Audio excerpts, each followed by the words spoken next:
El significado de la masonería. A todos los constructores en el espíritu. Walter Leslie Wilmhurst. ¿Y qué es la purificación sino la separación del alma del cuerpo? El aura de reunión y recogimiento del alma hacia sí misma,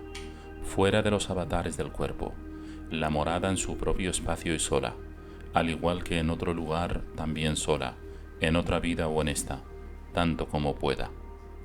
¿Qué es la purificación sino la liberación del alma de las cadenas del cuerpo? Fedón de Platón. Índice. Introducción. La situación y posibilidades de la orden masónica. Capítulo primero. El simbolismo profundo de la masonería. Capítulo segundo. La masonería como filosofía. Capítulo tercero. Sobre el simbolismo masónico, la forma de la logia, la situación de los oficiales de la logia, las grandes luces y las pequeñas luces, apertura y cierre de la logia, grado de aprendiz entrado, grado de compañero, grado de maestro masón, el mandil masónico, oración para el cierre de la logia. Capítulo cuarto. El Santo Arco Real de Jerusalén. El Santo Arco Real de Jerusalén, la ceremonia de exaltación. Capítulo quinto. La francmasonería en relación con los antiguos misterios. Introducción. La situación y posibilidades de la orden masónica. Los documentos aquí recogidos han sido escritos únicamente para los miembros de la orden masónica, constituida bajo la Gran Logia Unida de Inglaterra. A todos ellos les son ofrecidos en el mejor espíritu de fraternidad y buena voluntad, y con el deseo de devolver a la orden una pequeña parte del provecho que el autor ha recibido de su participación en ella a lo largo de 32 años. Han sido escritos con la intención de promover una comprensión más profunda del significado de la masonería y para proporcionar una explicación de la misma que resulta siempre necesaria, más aún teniendo en cuenta el creciente interés existente en la orden, así como el aumento de membresía que experimenta actualmente. El significado de la masonería en cualquier caso es una materia dejada habitualmente al margen y que por ello permanece desconocida para sus miembros, salvo para aquellos que la estudian por su propia iniciativa. Las autoridades de lo que, en todos los demás aspectos, es una comunidad de organización elaborada y admirablemente gobernada, no han puesto los medios hasta ahora para la enseñanza y explicación de la noble ciencia que la masonería proclama ser y que tiene la obligación de impartir. Se ha dado por sentado que la iniciación en la orden vendrá acompañada de la capacidad para apreciar inmediatamente y en su completo valor todo lo que el neófito halla en ella. Pero la realidad es la contraria, pues la masonería es una expresión velada y críptica de la difícil ciencia de la vida espiritual, y su comprensión requiere de una guía especialmente perfeccionada, por una parte, y por otra, de un deseo genuino y serio de adquirir conocimiento, así como de no poca capacidad de percepción espiritual por parte de aquellos que buscan ser instruidos. Y rara vez se encuentran hermanos que pierdan el interés en la orden o abandonen las logias porque descubran que la masonería no significa nada para ellos si la explicación y guía les ha sido adecuadamente proporcionada. Si tal instrucción se suministrase, se asimilara y se respondiese a ella consecuentemente, la vida de la orden se vería enormemente mejorada y profundizada, y su eficacia como medio de iniciación resultaría notablemente intensificada, al tiempo que ello redundaría en una protección añadida contra la admisión en la orden de miembros poco apropiados, lo que no significa únicamente personas incapaces de satisfacer un patrón mínimo, sino también aquellos que, aun dando la talla en ese aspecto, sufren tal retraso espiritual que les imposibilita beneficiarse de la iniciación en su verdadero sentido, aunque pasen formalmente a través de los ritos. Calidad espiritual más que número de miembros, la capacidad para comprender el sistema masónico y extrapolar sus implicaciones a la experiencia personal más que la representación mecánica de los rituales es lo que debe perseguir la orden hoy en día. Estos textos han sido compilados como una contribución destinada a mitigar la ausencia de enseñanza, Los dos primeros han sido leídos a menudo como lecturas de instrucción en las tenidas. Las numerosas peticiones de que fuesen impresos y más ampliamente accesibles me llevaron a extender su contenido en mayor detalle del que se emplea en las lecturas ocasionales, y por consiguiente resultan ampliados con un texto que contiene notas más completas en lo referente al simbolismo de los 3 primeros grados. Para completar la perspectiva del sistema simbólico era necesario también añadir un capítulo que resulta ser la corona y culminación de los grados simbólicos y sin el cual resultarían imperfectos, la Orden del Arco Real. Por último, se ha añadido un capítulo que versa sobre el importante contenido que forma el trasfondo del resto, la relación de la moderna masonería con los antiguos misterios de los que es heredera directa, aunque notoriamente atenuada. De esta forma, con los 5 textos he buscado proporcionar una panorámica de todo el contenido masónico tal y como es expresado por los grados simbólicos y el arco real, que se espera que pueda ser ilustrativa para el creciente número de hermanos que sienten que la masonería encierra algo más profundo y más grande de lo que, en ausencia de la apropiada guía, habrían sido capaces de percibir por sí mismos. No se pretende que esta sea más que una visión elemental, lejos de ser exhaustiva, de ser la intención compilar un tratado más ambicioso y académico. La materia podría ser tratada mucho más profundamente, empleando terminología más técnica y con abundantes referencias a los autores. Pero para el masón medio tal tratado prestaría tal vez peor servicio que un resumen expresado en términos sencillos y sin la carga de interminables referencias literarias. Puede encontrarse alguna repetición de los puntos ya tratados en capítulos anteriores, debido a que los documentos han sido redactados en períodos distintos, aunque la nueva redacción puede ser ventajosa al enfatizar ciertos aspectos y mantener la continuidad de la exposición. Por razones explicadas en el capítulo correspondiente, la parte correspondiente al Santo Arco Real probablemente presentará dificultades de comprensión para aquellos no versados en la literatura y psicología del misticismo religioso. De ser así, la lectura de este capítulo puede ser pospuesta o puede no leerse, pero dado que una idea global del sistema masónico estaría incompleta, como lo estaría el mismo sistema masónico sin la referencia al grado supremo, y puesto que ese grado trata con asuntos referentes a avanzadas experiencias psicológicas y espirituales, cuya explicación siempre es difícil, el tema ha sido tratado aquí con tanta sencillez de expresión como es posible, más que con una perspectiva que señale a qué grandes cimas de logro espiritual apuntan los grados simbólicos, mostrándose como alcanzables, y en la esperanza de que será cómodamente comprendido por lectores sin cierta experiencia mística previa, y quizá sin estar familiarizados con los testimonios de los místicos hasta ese momento. Estas lecturas evitan intencionadamente adentrarse en asuntos de historia de la orden o de interés únicamente anticuario o arqueológico. Fechas, particularidades de las constituciones masónicas, cambios históricos y desarrollo de los aspectos externos del oficio, referencias a antiguas logias y a los nombres de los hermanos sobresalientes ligados a las mismas. Estos y otros asuntos pueden leerse en otros libros, y son al fin y al cabo aspectos menores subordinados a lo que es realmente importante y que tantos hermanos ansían: el conocimiento del propósito espiritual y linaje de la orden y el valor de los ritos de iniciación en el momento actual. Al publicar estas páginas, se ha tenido la precaución de observar la debida discreción en lo referente a aspectos esenciales. La naturaleza general del sistema masónico es, de todas formas, ampliamente conocida hoy en día por los profanos y puede hallarse en los libros ya publicados. Además, a lo largo de los últimos años ha existido un amplio interés, acompañado de una extensa producción literaria en torno a las religiones místicas y la ciencia de la vida interior, que ha familiarizado a buena parte de la sociedad con una materia de la cual, como se muestra en estas lecturas, la masonería no es sino una forma especializada. Explicar a grandes rasgos la masonería no es, por lo tanto, divulgar un contenido reservado exclusivamente a sus miembros, sino tan solo mostrar que la masonería se alinea con otros sistemas doctrinales que transmiten los mismos principios, pero sin compromiso de secreto,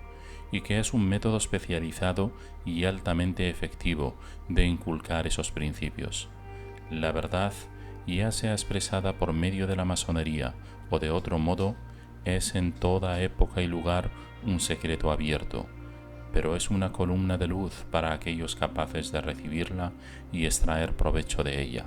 mientras que para todos los demás no resulta sino una columna de oscuridad e incomprensión.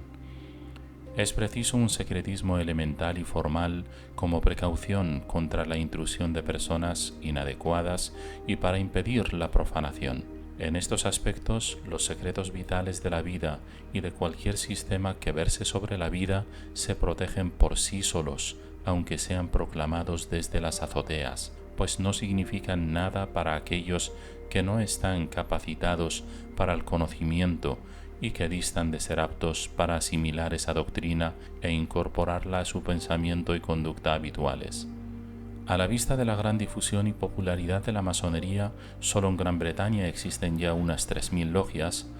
conviene igualmente considerar su actual comportamiento y tendencias, así como prestar atención a sus posibilidades futuras. La Orden es una institución semisecreta y semipública, secreta respecto a sus actividades en logia, pero por lo demás de total notoriedad pública, con sus puertas abiertas a la admisión de cualquier candidato de buen carácter y reputación. La mayoría de aquellos que entran lo hacen ignorantes por completo de lo que encontrarán ahí, y habitualmente lo hacen porque tienen amigos masones o saben que la masonería es una institución consagrada a elevados ideales y a la beneficencia, y con la que es socialmente deseable relacionarse, y pueden o no sentirse atraídos y obtener provecho de lo que se les revela, y puede que vean o no más allá de la desnuda forma del símbolo, o que escuchen o no más allá de las meras sílabas de las palabras. Su admisión es una lotería, y su iniciación se queda en las formas muy a menudo, no resultando un verdadero despertar a la orden, ni a una nueva calidad de vida previamente desconocida. La pertenencia a una logia, salvo que tal despertar se derive de un minucioso estudio y la práctica fiel de las enseñanzas de la orden, no ejerce, si es que ejerce alguna, mayor influencia sobre el miembro que la que se derivaría de la pertenencia a un club meramente social. La iniciación, pues hay tantos candidatos que a juzgar por sus preguntas no son conscientes de lo que implica. ¿Qué es realmente lo que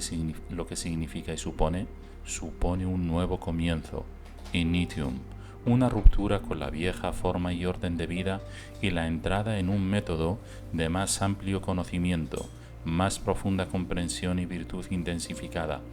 Supone una transición desde un estado y condiciones de vida meramente naturales hacia un estado y patrón sobrenatural. Supone el cambio de perseguir los ideales mundanos del mundo exterior por la convicción de que esos ideales no son sino sombras, imágenes y sustitutos temporales de la realidad eterna que subyace bajo ellos, a la dedicada e irrenunciable búsqueda de esa realidad misma y la recuperación de esos genuinos secretos de nuestro ser que yacen enterrados y escondidos en el centro o parte más interna de nuestras almas. La iniciación comporta el despertar de las más altas facultades del alma que hasta ahora permanecían dormidas y que dotan a su posesor de luz bajo la forma de una nueva conciencia, realzada y mejorada, y una facultad perceptiva incrementada. Y finalmente, en palabras que resultarán familiares para cualquier masón, la iniciación supone que el postulante dedicará y consagrará desde ese momento y en lo sucesivo su vida a lo divino en lugar de a sí mismo o a cualquier otro fin, de forma que, por los principios de la orden, él pueda ser el más idóneo para mostrar esa belleza de santidad que previamente se había manifestado a través de él. Para completar esta definición de iniciación, que podría revelarse útil aplicándola como prueba a los profanos que aspiran a entrar en la orden, igual que se podría emplear con nosotros mismos que ya estamos dentro, es obvio que una especial calidad mental y de intenciones es esencial en el candidato que se beneficiará de la orden a la manera que la doctrina contempla, y que no es necesariamente el hombre ordinario y mundano, el amigo personal o el colega, según las normas sociales, quien está adecuadamente preparado o podrá beneficiarse en algún sentido de la recepción en la masonería. El verdadero candidato necesita ser, como la palabra candidus implica, un hombre blanco, blanco por dentro, al igual que está vestido simbólicamente de blanco por fuera, de forma que ninguna mancha ni suciedad pueda empañar en su alma el amanecer de esa luz que él reconoce como principal deseo de su corazón en el momento de la admisión. Pues si él está realmente deseoso de aprender los secretos y misterios de su propio ser, debe estar igualmente preparado para despojarse de toda concepción previa y hábitos mentales del pasado, y hacerlo con mansedumbre infantil y docilidad, y someter su mente a la recepción de unas verdades quizá novedosas e inesperadas, que la iniciación promete impartir y que se desvelan progresivamente, justificándose por sí solas en la mente de aquellos y sólo aquellos que están y continúan manteniéndose correctamente preparados para ellas. Conócete a ti mismo, era la leyenda inscrita sobre las puertas de los antiguos templos de iniciación, pues con ese conocimiento se prometía el conocimiento de todos los secretos y todos los misterios, y la masonería fue creada para enseñar autoconocimiento,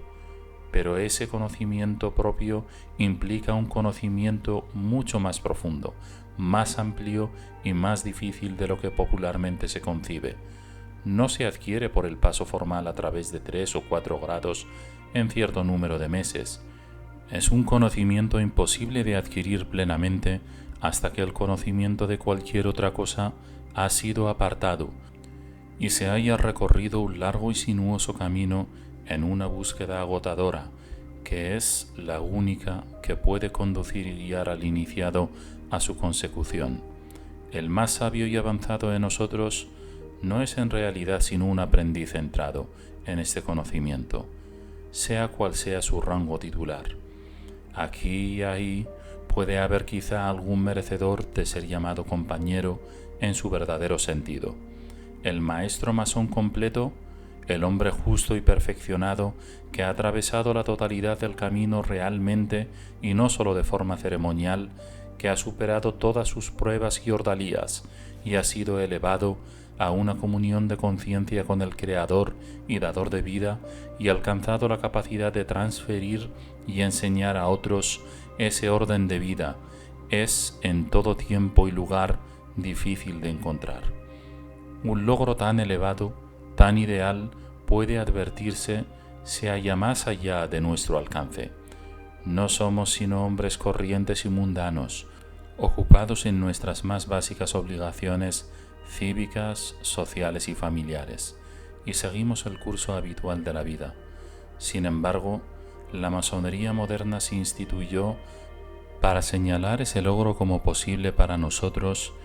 y como nuestro destino, para indicar el sendero de la perfección personal a aquellos que osan ponerse en camino y se atreven a recorrerlo, y para realzar ese hecho se han escrito estas páginas.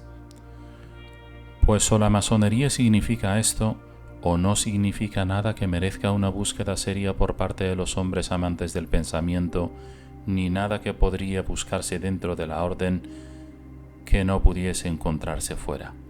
La masonería proclama que existe un sendero de vida más elevado que aquel que normalmente recorremos, y proclama que cuando el mundo exterior, con sus búsquedas y sus recompensas, pierda su atractivo para nosotros y se revele insuficiente para satisfacer nuestras necesidades más profundas, lo que antes o después sucederá,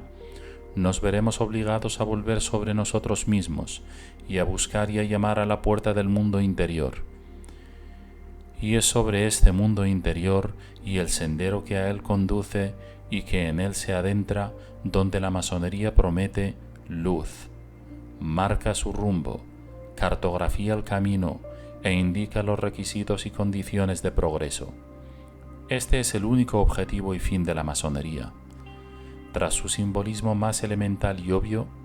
tras sus exhortaciones a la virtud y a la moral convencional, tras sus expresiones monótonas y frases grandilocuentes que hoy en día bien podrían ser sometidas a una revisión inteligente por aquellos a quien compete, con las que, según la moda de su tiempo, los compiladores del siglo XVIII velaron su enseñanza, ahí permanece la estructura de un esquema de iniciación a esa forma de vida más elevada, donde únicamente hay que aprender los secretos y misterios de nuestro ser. Más aún, un sistema, como se verá posteriormente en estas páginas, que reproduce para el mundo moderno el carácter de los antiguos misterios y que ha sido bien descrito por un sagaz autor como un compendio o un reflejo a larga distancia de lo que una vez fue la ciencia universal. Pues debido a que durante mucho tiempo y para muchas personas la masonería ha significado menos que esto, no ha cumplido todavía su propósito original de ser el eficaz instrumento iniciático para el que fue diseñado. Sus energías se han desviado de su verdadero propósito didáctico a una dinámica social y filantrópica, excelente por sí misma, pero extraña y ajena a la intención primigenia. De hecho, tampoco se aprecia y se percibe esa intención central que frecuentemente se escucha en boca de hombres de eminente situación en la masonería y cálida devoción hacia ella, que tan solo el interés en su gran estructura de caridad mantiene viva su conexión con la orden. La ayuda es sin duda una obligación para el masón, pero su interpretación masónica no tiene por qué estar limitada a las necesidades físicas. Los pobres y afligidos, tanto espiritual como económicamente, siempre están con nosotros, y la masonería tiene por designio la obligación de ejercer su ministerio. Teóricamente, todo profano, en el momento de su entrada en la orden, se reconoce dentro de la categoría de los espiritualmente pobres, así como feliz de renunciar a las riquezas temporales si con ese sacrificio su necesitado corazón pudiese ser repleto con las cosas buenas que el dinero no puede comprar. Pero igualmente se afirma que a pesar de su pobreza espiritual, los verdaderamente iniciados pueden ayudarle. Pero si la masonería no ha satisfecho su primer propósito, y aunque comprometida en unas actividades admirables, pero secundarias, continúa siendo un instrumento iniciático de escasa eficacia, puede ser que, al aumentar sus funciones, esa eficacia haya decrecido considerablemente. Durante los 2 últimos siglos, la orden se ha ido transformando desde sus mínimos y austeros comienzos hasta la actual organización, vasta y sumamente elaborada. Hoy en día, el número de logias y de miembros de la orden se está incrementando por encima de cualquier precedente. Podemos preguntarnos qué supone este interés creciente y a dónde tenderá, o a dónde se puede hacer que tienda. Este crecimiento coincide con el correspondiente descenso de interés en las religiones ortodoxas y en la adoración pública. No es preciso preguntarse ahora en qué medida están los sencillos principios de fe e ideales humanitarios de la masonería ocupando en algunos hombres el lugar antaño correspondiente a la teología ofrecida por las distintas religiones. Sin duda lo hacen en cierta medida, pero el hecho es que los ideales de la orden masónica están estimulando los mejores instintos de un gran número de hombres, y que la orden se ha convertido imperceptiblemente en la mayor institución social del imperio. Sus principios de fe y ética son sencillos y de aceptación virtualmente universal: proporcionar medios para la expresión de la fraternidad universal bajo una divinidad paterna común y con lealtad común hacia el gobierno establecido del Estado, deja espacio para las divergencias en las creencias privadas y en otras materias sobre las que la unidad de opinión es impracticable y seguramente indeseable. La masonería está totalmente limpia de política y de sus intrigas, pero aún así se ha convertido inconscientemente en verdadero, aunque discreto, elemento de valor político, tanto para estabilizar a la sociedad como para tutelar la amistad entre las naciones. Lo elaborado de su organización, el cuidado y admirable control de sus asuntos por parte de sus más altas autoridades son dignos de alabanza, mientras que sus logias individuales realizan un progresivo esfuerzo por elevar el nivel del trabajo ceremonial a un grado de reverencia e inteligencia mucho mayor del que era posible bajo circunstancias no muy lejanas en el tiempo. La orden masónica ha crecido y se ha extendido de una forma impensable para sus padres fundadores. Y a su actual ritmo de crecimiento, su potencialidad e influencia en el futuro resultan incalculables. Lo que resulta ahora necesario para intensificar la valía y utilidad de esta gran hermandad es profundizar en la comprensión de nuestro propio sistema y educar a sus miembros en el más profundo significado y verdadero propósito de sus ritos y filosofía. De alcanzarse este objetivo, la orden masónica se convertiría en proporción a este logro en una fuerza espiritual mayor de lo que puede ser si continúa satisfecha con una perpetuación de ritos formal y al mismo tiempo incomprendida, permaneciendo su verdadero y sagrado propósito perennemente desapercibido y no significando su membresía más que la asociación con una agradable institución social semirreligiosa. Llevado a su máxima expresión, ese logro implicaría la recuperación de una forma adaptada a las condiciones modernas de las antiguas enseñanzas de la sabiduría y de la práctica de aquellos misterios proscritos hace 15 siglos, pero de los que la masonería es representante y descendiente directo, como se verá en estas páginas. El futuro desarrollo y valor de la orden como fuerza moral dentro de la sociedad depende, por lo tanto, de la perspectiva que sus miembros tengan de su sistema. Si no lo interiorizan espiritualmente, progresivamente irán primando los elementos materiales. Si fracasan al interpretar su contenido velado, al adentrarse en la comprensión de su filosofía subyacente y al conducir su simbolismo de la manera correcta, entonces estarán confundiendo la sombra con la esencia, lo externo con lo fundamental y secularizando lo que fue designado como medio de proporcionar instrucción espiritual y gracia. Hoy en día, la masonería no sufre de falta de deseo de aprender, sino de falta de instrucción, y dado que se aprecia en todas partes que ese deseo de instrucción existe, se ofrecen estos textos a la orden como una contribución que facilite satisfacer esa necesidad de enseñanza. Permitidme concluir con un epílogo y un deseo. En las crónicas de Israel puede leerse como, tras una ardua labor preparatoria, tras emplear el material más selecto y los artesanos más habilidosos, el rey Salomón pudo crear un colofón adecuado que realzase la belleza de su templo y dedicó al servicio del Altísimo ese trabajo perfecto, todo lo perfecto que las manos humanas eran capaces de crear.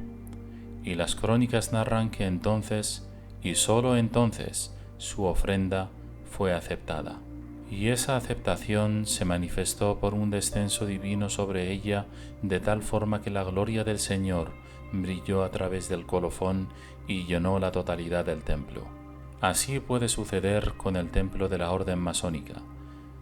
Desde el comienzo de la masonería especulativa, ese templo ha sido un edificio que se ha expandido durante 300 años, compuesto de piedras vivas que conforman una estructura orgánica de amplia presencia. Ha sido llevado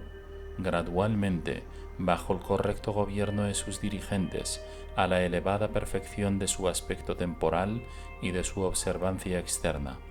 y ha sido capaz de llevar a cabo nobles propósitos y de proporcionar un testimonio divino en un mundo oscuro y agitado.